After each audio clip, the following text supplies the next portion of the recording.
திருமகள் TV பல்சுவைகள் படைக்கும் பாசறை. திரையுலகத்தின் மூலம் முதல்வர்களான அறிஞர் அண்ணா, கலைஞர் கருணாநிதி, செல்வி ஜெயலலிதா, புரட்சித் தலைவர் எம்ஜிஆர் மற்றும் ஆந்திர மாநில முதல்வர் என்டிஆர் என ஐவருடன் நடித்த பெருமைக்குரியவர் ஆச்சி மனோரமா. ஆச்சி மனோரமா தன் 12வது வயதில் மேடை நாடகங்களில் நடிக்கத் தொடங்கினார்.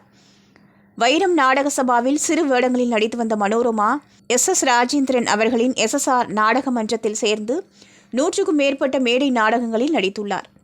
இவர் மறைந்த முன்னாள் முதல்வர் CN அண்ணாதுரையுடன் நான் கண்ட இந்து ராஜ்யம் என்ற மேடை நாடகத்தில் நடித்துள்ளார். முன்னாள் முதல்வர் கலைஞர் கருணாநிதி அவர்கள் எழுதிய உதயசூரியன் என்ற நாடகத்தில் கருணாநிதியுடன் இணைந்து மனோரமா முதன்மை கதாபாத்திரத்தில் நடித்துள்ளார்.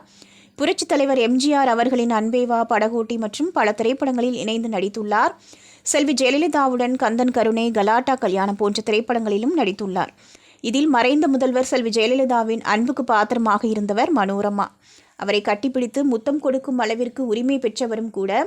ஆச்சி மனோரமா அவர்களின் இறப்பிற்கு உடல்நலம் குன்றியிருந்த நிலையிலும் கூட ஜெயலலிதா வந்து அஞ்சலி செலுத்தியது அனைவருக்கும் ஆச்சரியத்தை கொடுத்தது. தன்னை போலவே தனியாக இருந்து சாதித்த காரணத்தினால் வந்த அன்பு என்று ஜெயலலிதாவுக்கு நெருக்கமானவர்கள் கூறுகின்றனர். மேலும் இவர் மறைந்த தெலுங்கு முதல்வர் என்டிஆருடன் லவகுசா என்ற தெலுங்கு திரைப்படத்திலும் நடித்துள்ளார். திருமகள் டிவியை லைக் செய்து உங்கள் நண்பர்களுக்கும் ஷேர் செய்வதுடன் சப்ஸ்கிரைப் செய்து ஆதரவு தாருங்கள்.